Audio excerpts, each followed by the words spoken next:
今天开过来一辆不趴窝的奔驰 S65 AMG， 可以看到车牌都还没来得及上，王总就从肇庆专门驱车过来找我维修减震漏油问题。王总之前去了当地 4S 店和修理厂，都说 ABC 油压减震是维修不了的，只能换全新总成，一条减震报价近2万。还好王总之前刷到过我们的视频，知道我们能维修 ABC 油压系统减震，二话没说直接就过来了。那接下来就看我是如何维修回去的吧。多百個深夜，曾在夢境內，我有吻過你，這畢竟並沒存在。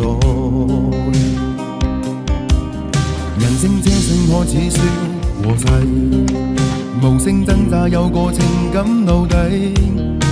都看到这里了，不妨伸出你发财的手，点个小心心收藏起来，以防以后不时之需，一盏茶的时间就维修好了。如果是你，你会选择换新还是维修呢？评论区说出你的看法。